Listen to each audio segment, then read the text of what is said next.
We're here. We're recording this on Friday, just a heads up. Obviously, with the holiday weekend, the schedule was a little bit wonky. So if something crazy happens, like Trent Williams signs an extension on Saturday, that is why we did not address this, because we were recording this at 4:08 Eastern time on Friday before Labor Day weekend. So just wanted to give that as a precaution before we really dig into this. Speaking of Trent Williams, let's start with the San Francisco 49ers.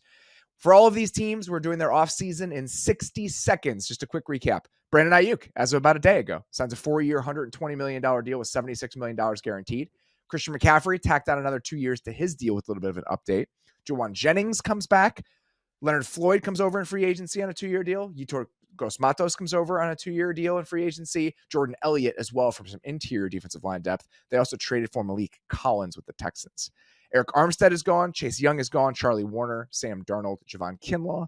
This team drafted Ricky Pearsall in the first round, Renardo Green, a cornerback in the second round, and offensive lineman Dominic Puni, who is slated to start now at right guard in the third round.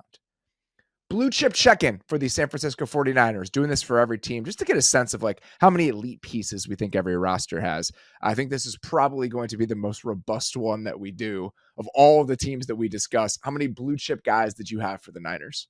Yeah, I don't have a running tracker of how many we've put for each team, but I'm going to guess that the Niners have the most. It's them or probably what the Eagles were at, right? They were probably at 5 or 6 as well. Well, we talked about the Eagles. The Eagles had a lot of guys on the second line. That's true. The Niners have a lot of guys on the top line. Yeah, they have, to me, 7. I think you have Christian McCaffrey on offense. There's a case that he's the best running back in the NFL, and like half of your receiver core, if you want to put it that way. Brandon Aiyuk is obviously in that tier. Debo is like kind of on the fringe, but I'm willing to give it to him because he's such a unique player. And I think specifically with Kyle Shanahan, it's like I'm kind of willing to give him that buff and put him in there. Nick Bosa, obviously still one of the best pass rushers. Trent Williams, George Kittle, Fred Warner. So they've got a ton of dudes at the top of this roster. Yeah, I think it's 6 pretty definitively. CMC, Aiyuk, Bosa, Trent Williams, Kittle, Warner. Debo, you could go either way. I think within this offense, he probably fits that. No Charvarius Ward for you? A little bit surprised that you're not going to throw Charvarius Ward in there as a big Charvarius Ward head. I want to so badly. He's really close. He's on one of those guys where it's like he's on the line, but it would feel like I'm pushing too far into my own inclinations for players as opposed to what he actually is. But I do love watching Charvarius Ward play, man. I think him, Purdy, and Hargrave are probably on the second line to me with those 7 guys that we could probably throw in there as blue chip players. I would also add Hufanga on that line when he's healthy. Yeah, he's just been hurt. So yeah. I think I'm just looking at guys who are literally going to be like week 1 players. Guys that are injured, I think that I haven't really thrown them in there with gusto when we've done these lists, but he probably deserves mention there as well. You're right. As a counterbalance to the blue chip elite guys, we've talked about what the holes on these rosters sort of look like, just because, again, it's a good to consider not only how many elite players you have, but if you have no holes, that can be just as important in some ways. So what significant question marks in your mind does this Niners depth chart have? A lot of the pieces on defense outside of the stars, this defensive line doesn't have the reinforcements I think we're used to them having when they were at their peak 2 years ago or something like that. So I think that's worth keeping in mind.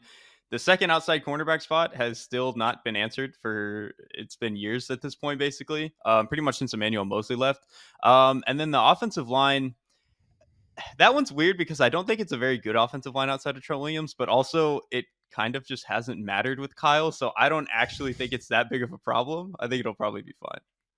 Yeah, I mean, but again, it's not as bad as the Dolphins conversation because they've shown an ability to take this a little bit further. But if we're going to get to the Super Bowl and teams are going to be able to take advantage of how you're built up front, I do think it's something that we have to consistently mention. Like, there's a chance that Puni is better for them at right guard than anything they had last year when they had Feliciano. But McKivitz is still a concern. Like, if it's 3rd and 8 against a team who's going to heat you up with the season on the line, I do think that he is still one of the weaker points on the roster.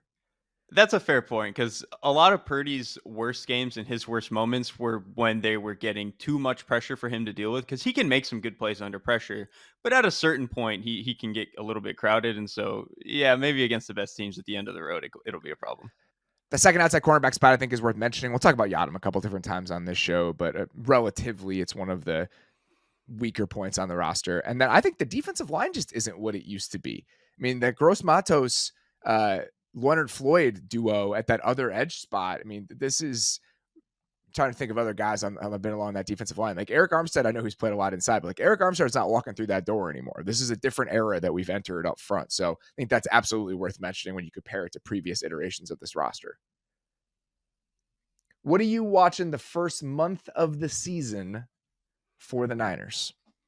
Just what's next for Kyle Shanahan. I mean, this is a guy who has been one of the best play callers in the league for over a decade now, and there's always a next step with him. Maybe early in his play calling career, it felt a little bit static, but there was certainly a point, I think, definitely after Atlanta, where we started to be like, okay, this guy is consistently moving his offense forward. And I think we really saw that recently when he got CMC into the offense, and that kind of opened up a little bit more of the run game that he was already starting to dabble with some of the, gap scheme stuff. But CMC really opened it up. What Purdy was able to do as a drop back passer, on top of what CMC gives you in the drop back game as a receiver, really opened up their passing offense. So there's just always a next step for Kyle, and I kind of want to see what it's going to be this year. Obviously, you go out and draft a guy like Ricky Pearsall, kind of a different body than they have at the position right now. So, like, does he change what you're going to do on offense? Does Jacob Cowing have a role in this offense? Do they do more pistol? Like, I just kind of want to see what the next thing is. Do you have any sense of what you think it might be? I'm putting you on the spot here. It would have to be something with Pearsall and them getting a little bit lighter in some of their 11 personnel stuff, because right now it's obviously been Juwan Jennings, who is more of a blocker, gives them more in terms of, being able to go downhill. And he's just a big body type over the middle because, for as great as George Kittle is, he's a little bit more of a space player and run after the catch, whereas Jennings gives you a big presence in the middle. There's a chance that maybe they want to use Pearsall a little bit more in terms of having a guy who can separate, who Purdy can maybe just throw some one-on-one balls, which truthfully has been one of Purdy's best traits. Is just one-on-one balls on the outside, him throwing some of those outbreakers like curl routes and stuff. He can pin those and put those on the money. So maybe they want to lean into Pearsall that way. What did you think of Pearsall as a prospect? I know you studied those guys for Bleacher Report last spring. I thought they overdrafted him, but I do think there is something to him. I think he is a good route runner. I think he's a guy where there are instances where I think he can look a little bit stiff, but I think he has really good footwork. I think he showed a veteran ability to kind of use his hands and understand how to get defensive backs in weird spots, which is a big difference from what he was his first year at Florida, which was Anthony Richardson's final year. He was not a refined player that year, but his final year at Florida, you could tell he took this huge step in terms of how to run routes, how to get open. And so I kind of liked him in that sense. And then he's got better hands than you would think for a guy who's not like super built. He's not like terribly skinny, but he's not built like Des Bryant or anything either. So the fact that he can kind of make some of those tough catches is pretty important. So I don't know if he'll be quite as good as first round pick like they took him, but I think he can be a useful player for sure. When I'm watching the first month of the season, what level is this defense playing at this year? I mean, that's the big change when you think about who's pulling the levers on this coaching staff. They bring in Nick Sorensen as their defensive coordinator. And the one area where they were really struggled last year relative to previous seasons is their run defense just wasn't very good. They were 27th in run defense success rate last year after being in the top 3 the 2 previous years. And it kind of hurts to watch DeMeco Ryans go and put together an elite run defense with the Texans despite having significantly worse players. So obviously, Kyle, this offseason, they move on from Steve Wilkes and they bring it back to the family with Nick Sorensen, who had already been on the staff. So what does that look like? I mean, do you get back to playing at the level that you used to be at, where you were like a top 5, no doubt about it, sort of defense? Or is this a group that still has some run defense concerns and we start to feel a little bit of the attrition talent-wise, and this kind of falls back to a top 10-ish defense, the 12th best defense in the league? They have so much talent that I think that they could probably overcome some of that stuff, even some of the weaker points. But we talked about it a little bit. Like, this front is not as dominant as it used to be. You're losing, I think, 500 good snaps of Eric Armstead last year. Chase Young was a better pass rusher than either of the guys they're going to trot out in that spot right now. So I just have some questions. Like, what is the ceiling of this defense and what do the ideas look like and how do they try to get back on track? With Sorensen, with them going back a little bit into the family, so to say, with their defensive tree, do you think he can kind of get this interior to play a little bit faster than they did last year? Because when I think of the 49ers front, whether it's with Saleh or whether it's with DeMeco Ryans, so much of why they were good on run defense is they were just so explosive and so fast, especially if they were like, if they got outside zone, they would shoot back a gap and just completely blow open the play before the running back could. Like, they just weren't as good at that last year. They have the talent. Hargrave can do that. Malik Collins can do that. So do you think like getting back into the family kind of gets them more in that mode again? I was thinking about this when I was writing out these ideas and kind of taking notes on this. Chris Kasurek is still there. Like theoretically, the guy who should be in charge of how your front plays, and a guy who is consistently, even with some injuries and things they've had to overcome, the group plays better than the sum of its parts. The person who should theoretically be in charge of making it feel like that never left the building. And so obviously I'm not there. I'm not somebody who covers the team day to day. I'm not a 49ers defense expert. I don't know like the nuances necessarily of why there were some of those gaps last year, even if some of the position coaches were the same. So I really don't know the answer to that question as to why there was maybe a little bit left on the table last year with that position group specifically. I don't know either. That's why I'm asking questions. It's a great question though, Yeah. because I think we talked about this with the Texans. The Texans solved their problems in terms of personnel with violence, and that is what the Niners did for years. That was the entire ethos of what this defense was. So can they get back to that with a new defensive coordinator who's maybe asking them to play in ways that they used to? And I don't know how different the coaching points would have been with Wilkes, et cetera, but it really does feel like there was a little bit of something missing when you watch that defense play last year compared to previous seasons. The other thing to mention outside of the defensive line, changes and some of the talent things there, no Greenlaw early in the season is something to pay attention to. I mean, this is a guy who really helped make this defense go. And if you're going to have a significant downgrade there with going from him to Devondre Campbell, what does that ultimately mean for this unit? It's just, there's enough of those where it's like, oh man, there's a slight downgrade here. There's a slight downgrade here. There's a slight downgrade here, where it just gives me a little bit of pause for how I feel about this group overall. And Greenlaw is, we did the DNA Changers show earlier. Obviously, Greenlaw didn't go anywhere, but he's one of those guys that gives you some. He's embodies the way that you play defense. Greenlaw There's no does. doubt. And if you remove him, that could be a DNA changer as well in the other direction. Yeah, right, exactly. If he's exactly, you're gonna maybe lose a little bit of your pop. It's not a good place to be. What is keeping you up at night as you think about these San Francisco 49ers? Again, we're doing these questions for all of the teams. So the Niners aren't more prone to having one of these than all the other teams that we're going to discuss or have discussed. Right. We kind of just did this, but it's the defense. The Yeah. star power should carry them to a certain level. It's hard to imagine them being bad, right? When you have Fred Warner, Nick Bosa, Talanoa Hufanga, if he's healthy, Charvarius Ward is a really good player. Like they have enough here that this shouldn't be a bad unit. It's just like we've talked about. You don't have the depth up front, especially off the edge that you've had in years past. Even if maybe Collins and Hargrave can be explosive for you in the interior, I don't think they have quite some of the beef that they had when a guy like DJ Jones was there. So maybe that is an issue. We mentioned the linebackers, no Greenlaw for a big part of the season. And even then, if you go back 2 years ago, when they had Warner, Greenlaw, and Azeez Al-Shaair, who were all starting caliber players, now they only have one until Greenlaw comes back in Fred Warner. Like, you just start a lot of the depth pieces and the guys that filled in holes in this front seven, they're just not there anymore. And then on the back end, Trivarius Ward is awesome. Everything else, barring Hufanga's health, is still a little bit up in the air for me, especially the outside cornerback spot. So it's a very peaks and valleys type of defensive roster. And I know that they're trying to spin it as they have more depth and more options at that outside corner spot than they have over the last couple of years, which I'm more than willing to concede, right? Like when your option was Ambry Thomas or Lenore having to play out there when we don't want him to, that's not a good place to be. I'm just going to say, though, Isaac Adam was available on a 1-year, $2 million deal this offseason. He had 8 starts for the Saints last year. He was good for the Saints last year, but this is a volatile position, and this is somebody who has bounced around the league for most of his career. So but if you can spin it as, all right, between him and Green, we are going to hopefully get better play from that spot than we have last year. And like you mentioned, essentially after Emmanuel Moseley got hurt, that's fine.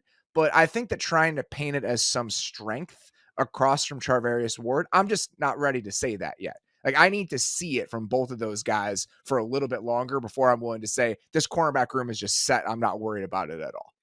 That's where I'm at. It could be fine, but I just don't. Going into week one, I don't feel too great about it yet. Yeah, they have more options than they've had in the past, and I can understand why that's a good thing. What's keeping me up at night, essentially, is this window over, right? And that's about as big or as terrible of a question as you could possibly ask, but that's kind of where I'm at with this team. I don't know if it is, but that feeling and that possibility That would be the thing that I was having a lot of reservations about. And I think it was Greg Rosenthal when we had him on a couple weeks ago. They just talked to him hours and hours and hours about football in the last month. It's hard to keep it all straight. But I think it was Greg who said the Niners are in a position where they could have gotten the worst of both worlds. They've been successful enough for the disease of more element of things to creep in, and they haven't won the Super Bowl. So you don't get any of the benefits of being one of the best teams in the league, but you do have all of the drawbacks. And that's kind of what this feels like, right? You have the whole Aiyuk saga that eventually does get solved and just feels so fucking silly after everything that we had to deal with over the last month. And again, he got more money and good for him. And I think it was worthwhile, whatever. But it still is just very funny that this is how it all ended. Trent Williams still is not there. Trent Williams is still out somewhere playing golf. And Right. We he talked seems about he shouldn't be there. He's fine. he seems very committed to the bit. CMC's been hurt for all of training camp. And so there's just part of me that's like, all right, a lot of these guys have gotten very expensive, very fast. And I don't know how the vibes are right now with all of like the different considerations and bits of tension that have existed between players in the front office and the coaching staff. Like it's not all hunky dory there. It doesn't feel in San Francisco like it feels in Detroit right now. And I do think, and maybe that's not the most important thing in the world, but it's a consideration at least when you're a team whose goals are to win a Super Bowl. And if you do not do that, the season is a failure. No, I think it's spot on. Like the vibes, they matter, man. And the vibes have been kind of weird in San Francisco before. I think after they lost the Super Bowl, the first time the vibes were also bad, and then they had a little bit of a dip, and then they finally kind of reached their peak again. But I don't know, man. Between the vibes and some of what we talked about with the defense kind of just deteriorating and losing a lot of the depth and options that they had up front. It's worth being concerned if they actually have some of the firepower that they want. And I also think that we're starting to see some of the downstream effects from the Trey Lance trade because they've been able to sustain and overcome a lot of that for multiple different reasons. Every single draft, even if there aren't a lot of hits from the early parts of the draft, there's somebody late that has become a player for this team. Hufanga in the 5th round. Purdy counts as like 3 late round draft hits, considering what you've gotten out of him as a 7th round pick. Lenore was a late round pick. But then you look at just the lack of early picks in the draft because of the trade, and then some of the misses that they've had in the first 3 rounds. And, we're missing almost whole draft classes outside of the 6th or 7th round. And you combine that with not having a first round pick for multiple years. How much nicer would it be if instead of having to go out and spend on a Yetur Gross-Matos or a Leonard Floyd at that spot, you had a first round pick from the last couple of drafts that you could have used on an edge rusher and dropped that guy in there? And then you compound that with Drake Jackson being hurt essentially since he got there, Javon Kinlaw not really working out. And I think you see some of that stuff start to compound, and you see elements and areas of the roster start to erode a little bit. And it feels nitpicky when you consider the rest of the talent that this team has. But this is the place where we've reached. Like when you have the goals that they have, this is how you have to look at it. Right, and it's almost easy to forget that that's where they've ended up because kind of like you said, the best players on the roster are insane, and there's a lot of them, and it makes up for a lot in terms of like how you actually feel about the team. But yeah, when you get into the nitty-gritty and you start to dive a little bit deeper and you think about how hard it is to sustain play and get 22 to 30 guys playing at a high level deep into the playoffs, yeah, man, you got to be concerned about this type of thing. Yeah, and the depth and just again like the overall strength of some of the units, I think is something to keep in mind as we think about the goals that this team is trying to achieve. What are you most excited about as you think about the 2024 Niners? Let's spin this back, considering this team is really, really good. Right, yeah, and I'm going to go to the side of the ball that has most of their best players and one of the best play callers in the league. I'm just excited to watch this offense score 30 plus points again because I think we did a different show, and you were talking about the Niners. It's like they could take a step back on offense, and because they were so efficient last year, they would still be the best offense in the league. And like, Yes. to just watch a team that has that in them where they could be a little bit worse and it literally won't matter and they'll score 30 plus points again.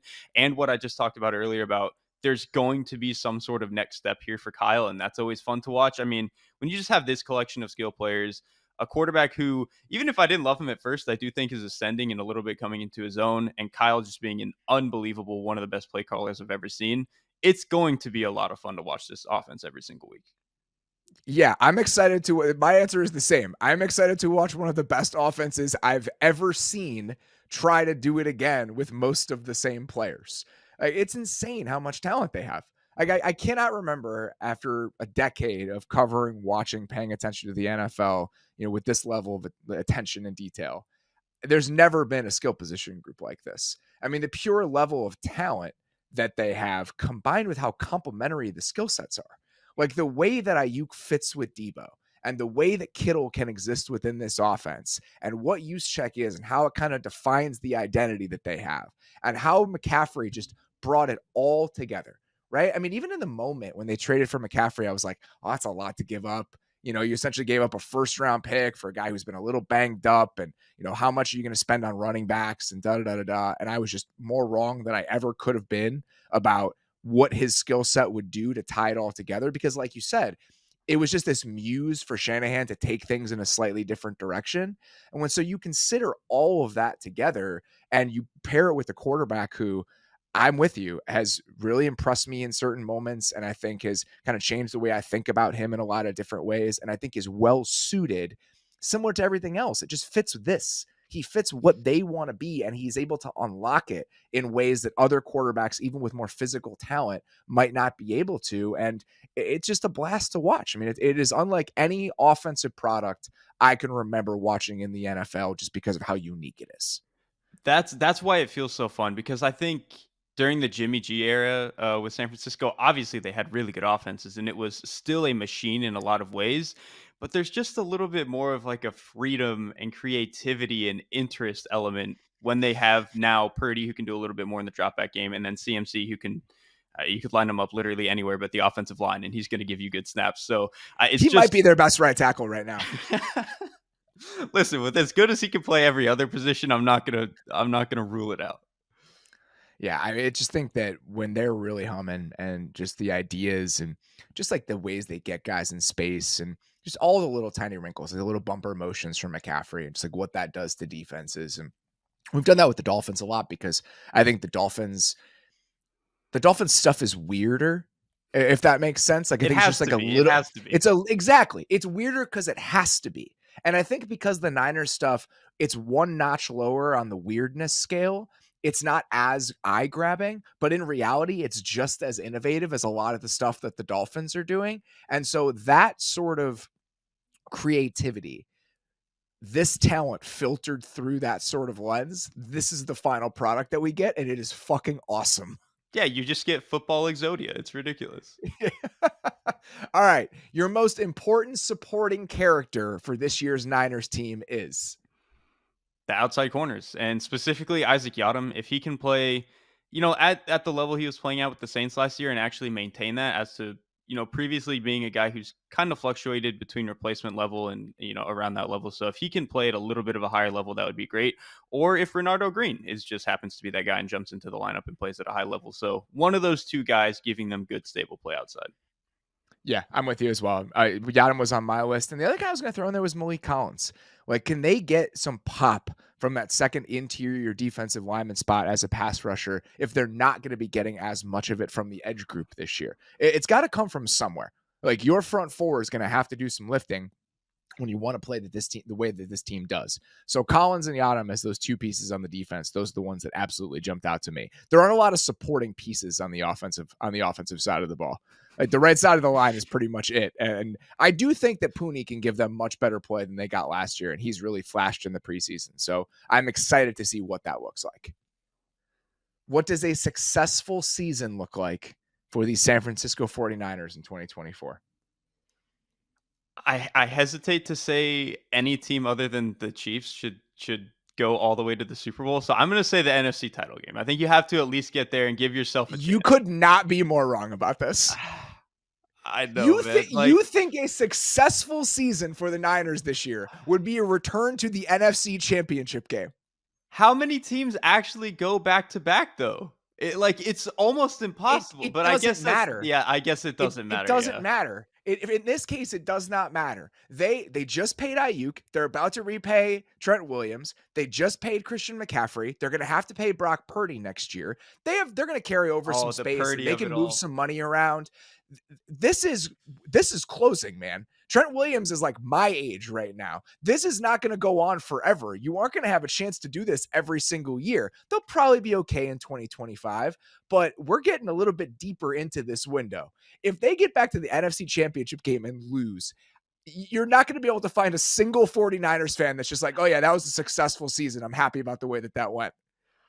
You know what? I think you're right, but this is definitely a product of what you said with it's like the disease of more. Like they're stuck in this place where it feels like they should accomplish so much, but they've never actually done it. So like, why do we actually put it? They're just such a complicated spot. But you know, what? I think you're right. If they don't win it all, they're gonna be in a bad spot the next few years. So if they don't win the Super Bowl, I'm not going to be like calling for Kyle Shanahan's head. I'm not going to be like, oh man, this team, what a disappointment. It is not a successful season for the Niners unless they win the Super Bowl. I mean, I guess that's right because it almost feels like at this point the bar for them is to get to the NFC title game. So I guess you would have to set Yes. success higher than that. No, okay. I'm there. I don't think it's rational, and I don't think that, again, we should crush them if they don't get there because of how hard it is to get there. But for this team specifically, I think the standard is just a little bit different. And it's different than even the Chiefs because the Chiefs just won two. When you win one, it makes it a little easier to stomach not winning one. But if they leave this season again without one of those trophies and you start staring down the practical realities that are coming for them over the next couple of years, that is going to be a huge bummer. I think that's a good way to put it. This is very obviously not rational, but this is a team that has put themselves into position for us to not think about it rationally. I think that is 100% right.